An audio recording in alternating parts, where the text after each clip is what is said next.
Hi, it's Andrew from Acuity Auto Redact. Welcome to the Data Protection Weekly podcast, where we wrap up all the biggest issues affecting data protection professionals in the UK each week.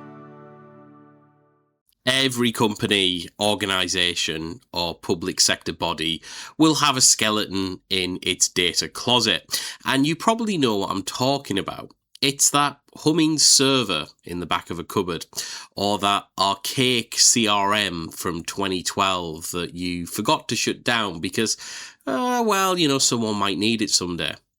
Or worse, we don't actually know what will happen if we pull the plug on that. But keeping these zombie systems, for use of a better word, alive isn't just a data protection headache anymore. It's become a massive regulatory target. If you are storing data about people, this data may be lurking on these zombie dark systems, but you still own it. You're hoarding it, and it's probably time to stop, and you know it. So, welcome to Data Protection Weekly. This week, we're going to look at dark data or zombie data that's lurking around legacy systems and think about some practical strategies for dealing with it. Now, let's start off and think, well, why should you, your oversight board, or perhaps your executive team really care about a dusty old HR database or CRM right now? Well, the Information Commissioner's Office seems to be losing its patience a little bit with the "we were too scared to turn it off" excuse. Not that it was really an excuse any of us really bought anyway, was it? We're seeing now that really GDPR talks about storage limitation and security very seriously, and this applies to legacy systems as much as it does to active systems. So the principle of storage limitation is that you don't need to keep personal data longer than is necessary. Now that's a full stop. When we look at recent enforcement actions like fines hitting South Staffordshire Water and a couple of law firms over the last few years, we start to see that where data protection issues have come about have often been tied to legacy systems where hackers or intruders have managed to gain access to information from these systems because people have just forgotten about them and gone, oh, that's a legacy system that we can't turn off. So dark data is anything that you collect, process, and then forget about. It's a useful way to think about data, and it's probably sitting in legacy systems that might exist air-gapped from any real networks. They might exist in cupboards with an Ethernet cable plugged into them running an old version of Windows Server. They're probably the most vulnerable assets in your organisation if you have any. And don't forget, they are in the scope of a DSAR. So if a data subject asks for information and this request is reasonable and it's on that system, you have to get it, even if the person who knew the password left 10 years ago and the server's humming away and you're thinking, well, I don't want to unplug this in case it's a risk. But that's a problem because you can't search it and it's data that the company has on that person. And you might think, oh, yep, it's there on the legacy system, but we don't know how to access it. It creates a regulatory headache for yourself. So again, sometimes people think, well, you know what? Keeping the data is safer than turning off an old server or an old system because we might need it one day, or it might still maybe be doing something in the background. And if you're not sure if something's doing something in the background, that's a dangerous position in itself. But actually the bigger risk is that thing's running, no one knows how it works, and it could be storing data that if it leaked could cause embarrassment. And even if it didn't leak, if the information on it was ever requested, well, it's quite embarrassing if you can't get access to it. So what things can we do? You know, we usually talk about that Monday morning playbook on this podcast. What can you do when you go into work on Monday morning? You know, obviously assuming you've had enough sleep following the England game. What can you do straight away to make things a bit better? So first of all, it comes down to everything when we talk about cybersecurity and data protection. You can only audit what you know about. So if you don't know about it, you need to learn quick. So look through the oldest and least supported systems you have.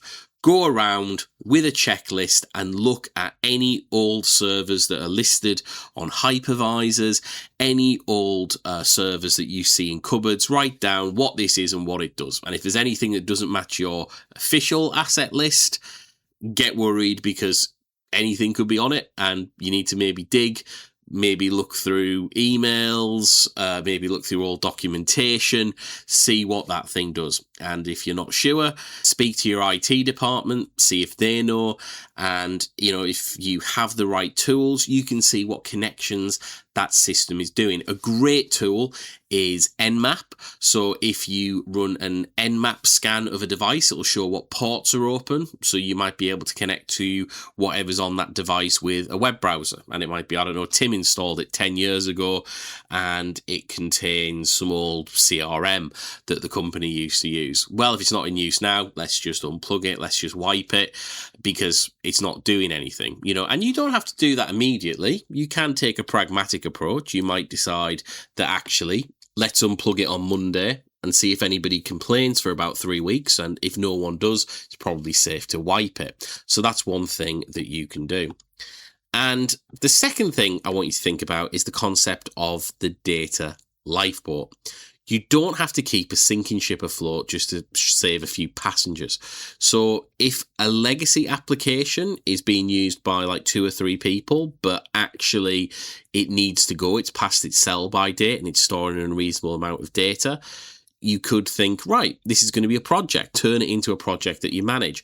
Pull out the data that you're legally required to retain, migrate it to a more modern system, phase out the old one, and then phase out the device and wipe it as it's no longer needed and move your staff forward. So if it's only a few people using a legacy database, work out what it is they need, see if that can be supported by an in-support modern tool that your organization uses, and then phase out the old device. It doesn't have to be the cold turkey approach of pulling out the legacy systems immediately.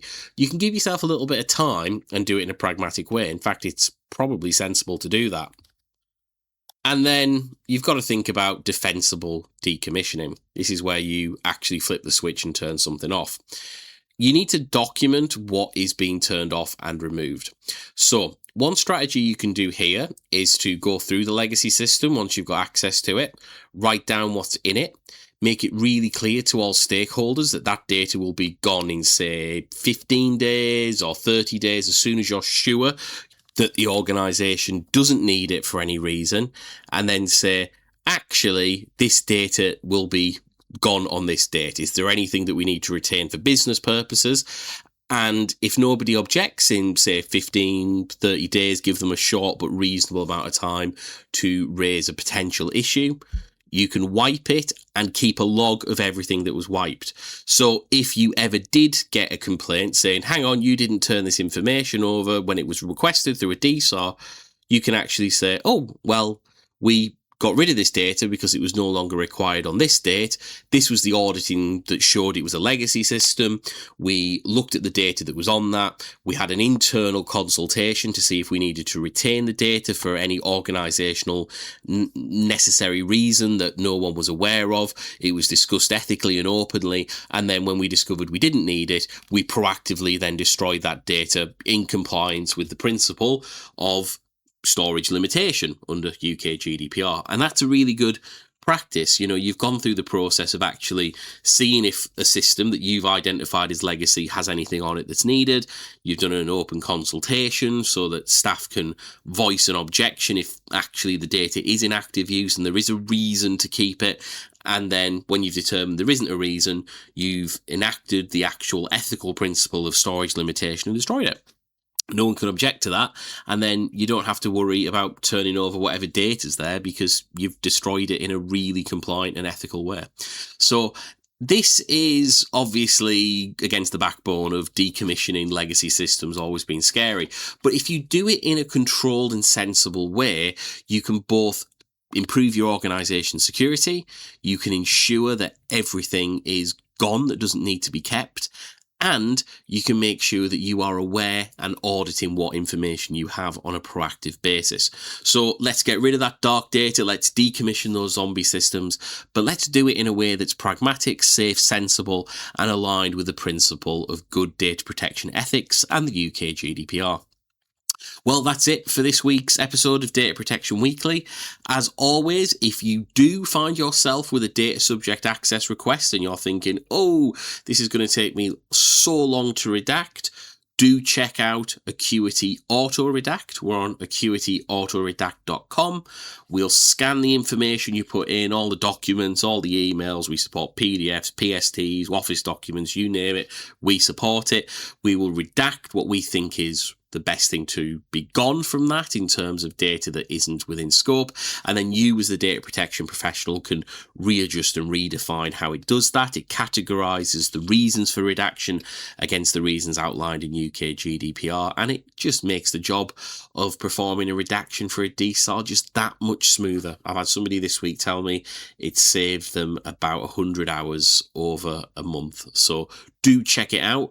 It is acuityautoredact.com, and looking forward to talking about another data protection principle next week. And if you have any ideas of what you'd like to discuss, please reach out on LinkedIn. I did this topic because somebody messaged me and said it might be fun to look at legacy systems because they'd spent a week battling with them. So it's always nice when listeners reach out. Until then, stay safe and have a great week. Data Protection Week.